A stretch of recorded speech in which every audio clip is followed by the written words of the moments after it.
Hello friend, আমি আরকে garden থেকে তোমাদের সুমন বলছি। বন্ধুরা, ছাদ বাগানে আমাদের বিভিন্ন ধরনের সমস্যা আমাদের গাছ নিয়ে পড়তে হয়, আর এই সমস্যাকে সমাধান করাই একটা বাগানির আসল উদ্দেশ্য।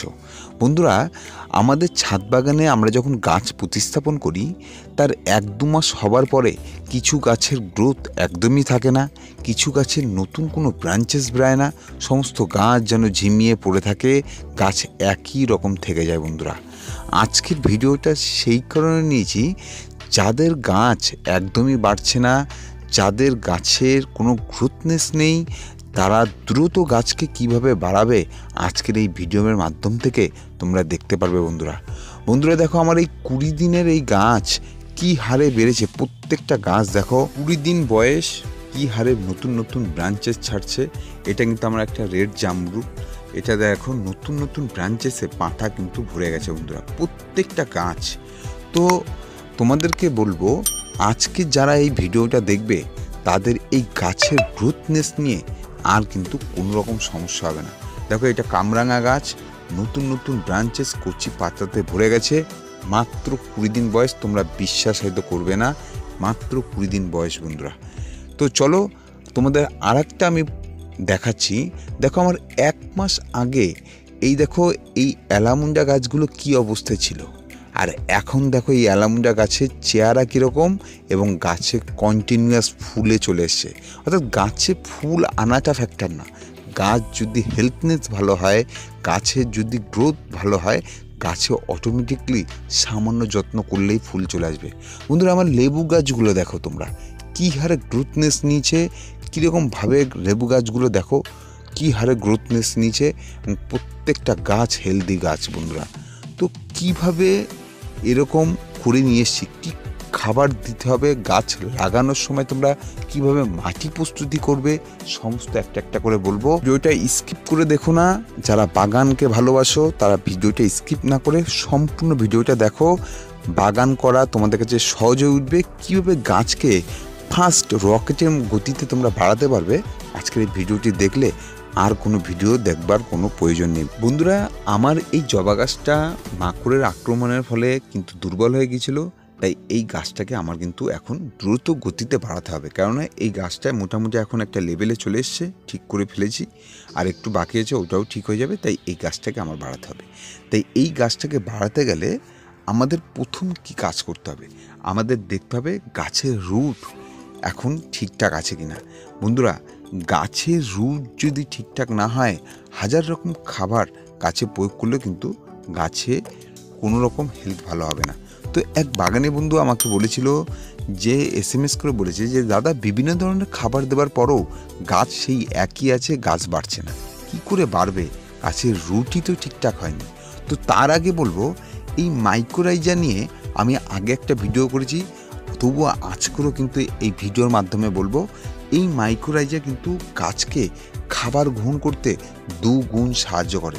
আমরা কি করছি, আমরা টবের মাটিতে যে ধরনের খাবার প্রয়োগ করছি, সেই সমস্ত খাবারের 30% গাছ গ্রহণ করছে, এবং 70% খাবার টবের মাটিতে থেকে যাচ্ছে, গাছ কিন্তু খেতে পাচ্ছে না। এই সমস্ত খাবারকেই কিন্তু এই মাইক্রোরাইজা কিন্তু শিকড়ের মাধ্যমে, রুটের মাধ্যমে আমাদের কিন্তু গ্রহণ করে, গাছ গ্রহণ করতে সাহায্য করে গাছকে। তো একটা কথা বলবো, যে আমার যদি রুটই না হয় এরকম, গাছ ফিডার রুট থেকে, এরকম ফিডার রুট হলেই এই মাধ্যম থেকে গাছ খাবার গ্রহণ করে। তো গাছের যদি ফিডার রুটই না হয়, নতুন নতুন রুটই যদি না হয়, তাহলে গাছ কোথা থেকে খাবার গ্রহণ করবে।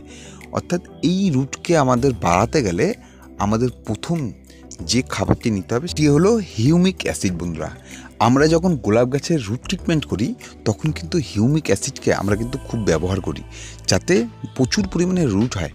তো ঠিক সেম যে কোনো গাছ, ফুল গাছ হোক, ফল গাছ হোক, সমস্ত গাছে এই রুটকে বাড়ানোর জন্য, অর্থাৎ ফিডার রুট যাতে যত পরিমাণে আমরা করতে পারবো, গাছ তত বেশি খাবার কিন্তু সংগ্রহ করতে পারবে। তো আমাদের প্রথম যে খাবারটি নেব সেটি হচ্ছে হিউমিক অ্যাসিড।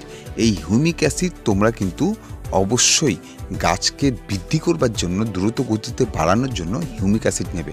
কারণ গাছের রুট যদি না হয়, হাজার হাজার রকম খাবার দিলেও গাছে কিন্তু কোনো ক্রমে তোমরা কিন্তু গাছের বৃদ্ধি দেখতে পারবে না চোখে লাগা। আমরা এরকম গাছের ফিডার রুটকে বাড়ানোর জন্য আমরা এই হিউমিক অ্যাসিডকে ব্যবহার করব। আর এই হিউমিক অ্যাসিড ব্যবহার করে যখনই ফিডার রুট হবে তখন কিন্তু এই মাইক্রোরাইজা এই ফিডার রুটের মাধ্যম থেকে গাছকে খাওয়াতে, মানে যে সমস্ত টবের মাটিতে খাবারগুলো রয়েছে সেই সমস্ত খাবারকে গাছকে গ্রহণ করতে খুব ফাস্ট সাহায্য করবে বন্ধুরা। তাই তোমাদেরকে বলবো তোমরা এই মাইক্রোরাইজা এবং হিউমিক অ্যাসিড টবের মাটিতে ব্যবহার করো। বন্ধুরা, ব্যবহার করার নিয়ম তোমাদেরকে দেখাচ্ছি। তার আগে দেখাই, দেখো আমার এই যে গাছগুলো তোমাদেরকে বললাম 20 দিনের মতো বয়স হয়েছে, এই গাছের মাটি প্রতিস্থাপন করেছি। একদম সিম্পল মাটি নিয়েছিলাম এবং নিয়েছি ভার্মি কম্পোস্ট। তোমরা তোমাদের মাপ অনুযায়ী নেবে, 40% 30% এরকম। এবং নিয়েছি এরকম 1 চামচের মতো মাইক্রোরাইজা এবং 1 চামচের মতো নিয়েছি হিউমিক অ্যাসিড এবং 1 চামচের মতো নিয়েছি সিউড়ির দানা। ব্যাস এইভাবে প্লেন মাটি তৈরি করেছি এবং এই মাটিতে গাছগুলো লাগিয়েছি এবং প্রত্যেকটা গাছ কিন্তু দেখো 20 দিনেই আস্তে আস্তে কিন্তু চেঞ্জ হতে শুরু করেছে বন্ধুরা। এটা তোমরা অবশ্যই করো, দারুণ কাজ করে। এবং এর সঙ্গে আরও কি করলে গাছ আরও ফাস্ট গ্রোথনেস হবে সেটা নিয়েও বলছি বন্ধুরা। এই মাইক্রোরাইজার কিন্তু যে কোনো জৈব পদার্থের সঙ্গে আমরা যদি গাছে প্রয়োগ করতে পারি তাহলে কিন্তু এর কাজ আরও দ্বিগুণ বাড়তে থাকে।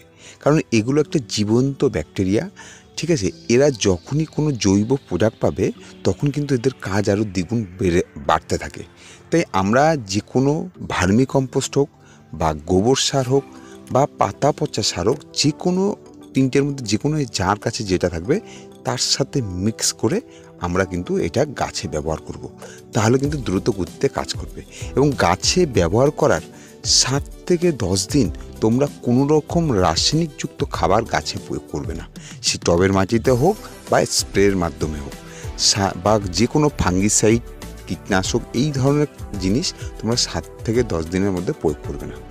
7 থেকে 10 দিন পর তোমরা পাতাতে স্প্রে করো রাসায়নিক খাবার বা ফাঙ্গিসাইড বা কীটনাশক পাতাতে স্প্রে করো, টবের মাটিতে তোমরা দেবে না। তাহলে দেখবে চেঞ্জ অটোমেটিকলি তোমরা দেখতে পারবে যে 15 ডেজ থেকে 20 ডেজের মধ্যেই তোমরা কিন্তু চেঞ্জিং দেখতে পারবে তোমাদের গাছগুলোতে কী হারে বাড়ছে। তাই আমরা কি করব, এরকম ভার্মি কম্পোস্ট নিয়ে নিয়েছি এবং এর সঙ্গে এই মাইক্রোরাইজা এবং হিউমিক অ্যাসিড দুটোকে ভালো করে মিক্স করে আমরা টবের মাটির চারদিকটা হালকা খুশে নেবার পর এটা তোমরা গাছে প্রয়োগ করে জল দিয়ে দেবে বন্ধুরা। এটা যদি করতে পারো তাহলে কিন্তু গাছের বৃদ্ধি বিকাশ নিয়ে আর কোনো রকম চিন্তা করতে হবে না, দ্রুত গতিতে গাছ বাড়বে, একদম 100% কথা দিলাম বন্ধুরা। এর সঙ্গে আরেকটা কাজ আমাদের কিন্তু করতে হবে, এটা আমরা অনেকেই করি না বা অনেকেই জানি না। ছোট্ট কাজ কিন্তু উপকার দ্বিগুণ বন্ধুরা। আমরা এই বর্ষাকালে এরকম বর্ষার জলকে আমরা যদি ধরে রেখে দিতে পারি, এখন যেহেতু বর্ষা হচ্ছে এখন লাগবে না স্প্রে করতে, কিন্তু এই বর্ষার জলকে তোমরা ধরে রেখে দাও। এই বর্ষার জলকে তোমরা যদি গাছে স্প্রে করতে পারো, ধরো বর্ষা শেষ হয়ে যাওয়ার পর এই জল ধরে রেখে দিলে এই বর্ষার জল কোনো সময় নষ্ট হয় না। এই জলকে তোমরা যদি স্প্রে করতে পারো তাহলে কিন্তু গাছের বৃদ্ধি বিকাশ দুগুণ তোমরা দেখতে পারবে বন্ধুরা।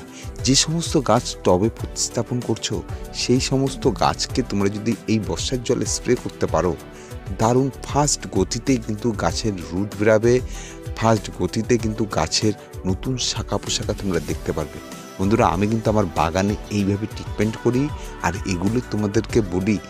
আর তোমরা যদি এটা করতে পারো তোমরা নিজেরাই চেঞ্জ বুঝতে পারবে তোমাদের বাগানের কিভাবে গাছগুলো বাড়ছে, কিভাবে গাছের বিকাশ বৃদ্ধি দ্রুত গতিতে আগাচ্ছে। তো আজকের ভিডিওটি এখানেই শেষ করলাম। ভিডিওটি ভালো লেগে থাকলে একটা লাইক করে দিও এবং নতুন বাগানি বন্ধুদেরকে বলবো চ্যানেলটিকে একটা সাবস্ক্রাইব করে দিও এবং বেল আইকনটিকে অলে প্রেস করে দিও যাতে নতুন ভিডিও তোমরা আপডেট পাও। বন্ধুরা তোমরা সবাই ভালো থেকো, বাগানকে ভালো রেখো।